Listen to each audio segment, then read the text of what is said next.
I just kind of want to give everybody a little peek into my personal path, maybe give a little insight into where it is I'm coming from.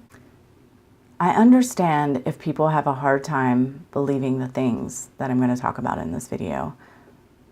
I myself had an extremely hard time believing them, and they were happening to me, so I get it. I wasn't raised religious at all.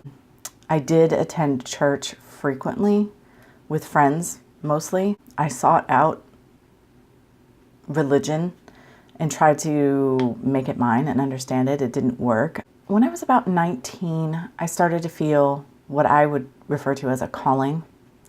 And it was this feeling that I was supposed to be doing something on a spiritual level that I was not doing. By the time I was 22, it became a nagging, and it was becoming very uncomfortable.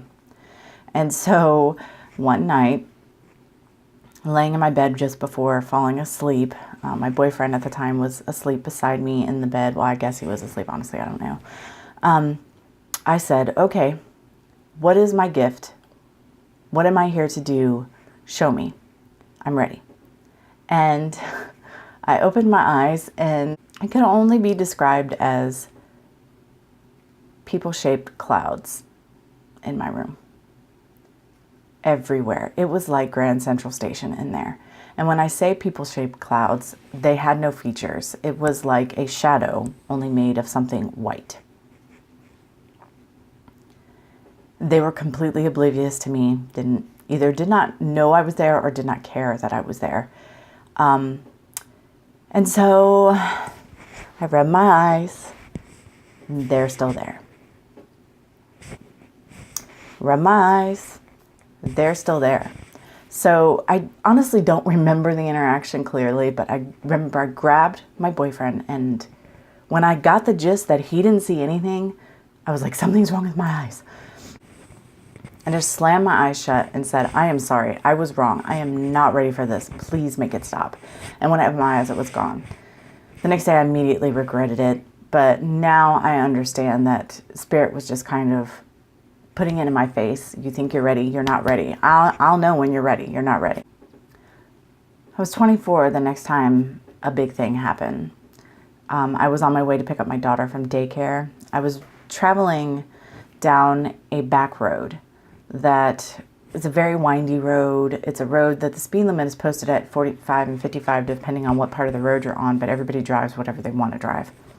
It's a high traffic area, and there are stretches where there are houses, then it's all woods, then there's houses, then it's all woods. I had just pulled onto the road and was about to exit the houses that are at the beginning of the road and enter the first patch of woods when a gargantuan bird landed in the middle of my lane in front of me. And I slowed to a stop several feet away from this bird. And I'm just kind of looking at this bird in the middle of the road, and I look back to see if anybody else is seeing what I'm seeing. Nobody's around. There's no traffic, which is weird. After what seemed like an eternity to me, but it was probably like a minute, I decided I would inch my car up as close to the bird as I could. And I got as close to this bird as I felt I could get without hitting the bird. And the bird was so stoic. Never moved, never ruffled a feather, nothing. Stood perfectly still, staring at me. I'm driving a Pontiac Grand Am SE, full-size 4-door car. It does ride a little low. By no means is it a low rider. My hood is at this bird's throat, and this bird is just staring at me over the hood of my car. And finally, I'm like, what do you want? And I immediately received what I would call an energetic response, I guess. I don't know.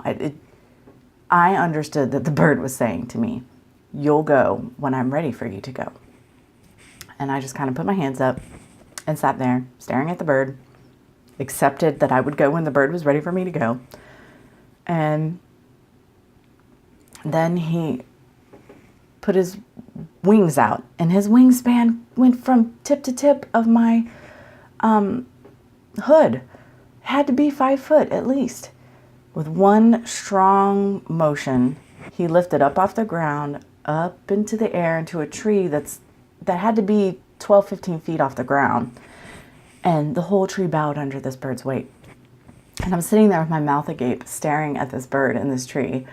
When my brain clicks on and says, you have to go. You're in the middle of the road and you need to pick up your kid. So I start driving and I'm just like, okay, that was weird. And I just file it in what I call the X files.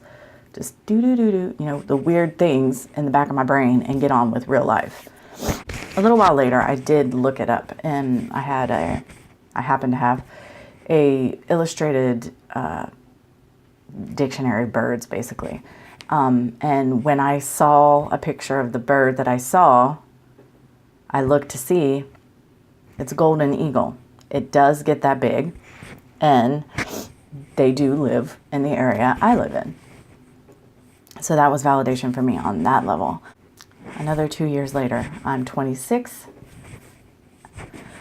It's the day before Christmas and I'm sick. I think maybe I have appendicitis, but I don't. But I have this terrible pain in my side. And then I develop cold-like symptoms. At the time, I did not have insurance. And about a week later, I was so ill and I felt so bad. I was in so much pain. I had so much pressure in my head that I actually went to the emergency room, which was pretty drastic for me. So I went to the emergency room, and of course it's the emergency room. So, they see me and they say, oh, you've got what the 10 people before you had, and told me to take some Sudafed and sent me home. Nearly 2 months later, I find out that I actually had viral pneumonia. I went home and I got in my bed, and there were times when I would be in so much pain that I would literally start to pray for death. Had my husband, and between us we have 3 kids, and we had them all at that time, the youngest being 4, I think, at the time. But I'm laying in bed trying to pray to die because I'm in so much pain. It was like, this expression doesn't do it justice, but it was like an elephant was sitting on my head. There was so much pressure in my skull. It felt like it would break in my face. My family was very concerned for me during that time. And my mother in particular believed that I almost died. At any rate, I would say, please just let me, or please just and I would pass out from the pain. So I think that was Spirit having mercy on me and just, putting me out, because I'd wake up a couple hours later feeling a little better. Like I said, this went on for nearly 2 months. I don't remember much from the illness. What I do remember are things that I tie to Spirit. I smelled ginger and mint all the time while I was ill, and I kept telling my husband, and he kept telling me he didn't smell anything. And I told him when I got up out that bed, when I was able to get up out of that bed, I was going to figure out where that smell was coming from. Of course, by the time I was able to get up out of the bed, the smell no longer came. I would hear things. I'd hear children laughing in the distance, not my own. I would hear little girls singing. I would hear the drums in the woods behind our house. I would hear the drumming coming from the woods. And I would hear owls, even though there were no owls around. And nobody else heard any of the things I heard. Dreams, weird dreams. And one in particular, there were these beings that came to me, and they just looked like people, but I understood that they were something special.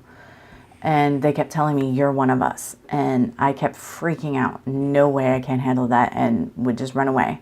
No matter where I hid, they would find me. And they would say, you are one of us. Now, each dream was different, but the theme was the same. When I was finally well enough to get out of bed, I was still weak and would get tired easily. Had a bad cough still. And this is in mid-February. I would go down to the back porch and just sit there and just zone out into the backyard. I just had cabin fever. I just wanted to be outside. And I started having all these epiphanies and deep insights. And shortly after that, I realized that I wasn't really having epiphanies, and I wasn't staring into space. That I was staring at this very large pine tree in the backyard.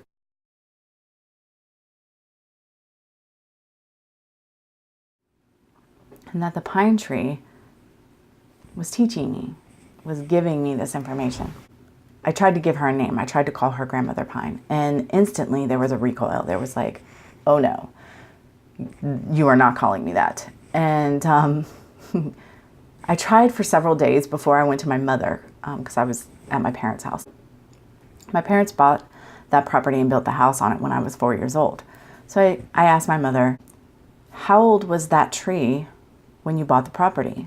She said, oh, well, she was a sapling. And I'm like, oh, no wonder she doesn't want me calling her grandma. She's the same age as me, maybe younger. So the next time I went out, I called her Sister Pine, and she accepted that readily. So Sister Pine is my tree. Around this time, I decided I was crazy. I thought maybe I was schizophrenic, and I started researching it, and then I realized it didn't fit. So I started researching other forms of mental illness, because I really did. I mean, I say it, I laugh now, but at the time, I was a wreck. I was crying. I was shaky, and just I really literally was ready to check myself into an institution. Well, I was like 3 steps away from it. I thought I was losing my mind. But after researching the mental illnesses and not really finding anything that matched up, I decided to take another avenue and look into spiritual stuff. And my husband and I went to a local flea market, and we found these witches' almanacs, and we got some and we were looking at them. I had been drawn to Wicca when I was 18, but never really got into it, which I understand that Wicca is very sympathetic to my path. It's very, very similar. And I even take things and do things that Wiccans do, but I'm not Wiccan, so I understand why I couldn't get into it fully. In the Witch's Almanac, there was a very short article about shamanism. And I read it, and I said, I need to know more about this, to my husband. So by chance, again, at the same flea market, he found a book on shamanism. Now, I can't for the life of me remember who wrote it or what it was called. Apparently it did what it needed to do for me. Years later, I passed it on to someone else in the hopes that it would help them also. It was an anthropologist who went around the world studying shamanism, looking at different cultures and just every aspect of shamanism in those cultures. And reading the book, for me, was like a checklist. Check, check, check. Yes, yes, yes, yes. And by the time, I don't know how far I was into the book, but I came to the realization, I am shaman. That is what is wrong with me. I'm not crazy. I'm just shaman. So sometime after that, I got a message, and it's this voice telling me, get a gong. And where am I going to get a gong? Get a gong. And then I'm like, I still don't feel good. I don't want to. I don't feel like doing this. I'm better. I'm well enough to go out, but I just don't feel well still. Get a gong. Okay. Where am I going to find this gong? Oh, a store popped in my head. So finally got my stuff together, went over to the store and said to the clerk, the cashier, do you know where I can get a gong? And all of a sudden a voice from around the corner in the store, I have a gong, and a little head pops up. Turns out the woman saying I have a gong is the owner of the store, the mother of the person I've always seen in the store. And they've just opened up a sister store in the same plaza that happens to be the metaphysical shop that I ended up working at. And of course, I grew exponentially in that environment. It's easy enough for me to say I'm shaman. It's a whole nother thing when I sit there and explain how I came to that conclusion. Until next time, much love and gratitude.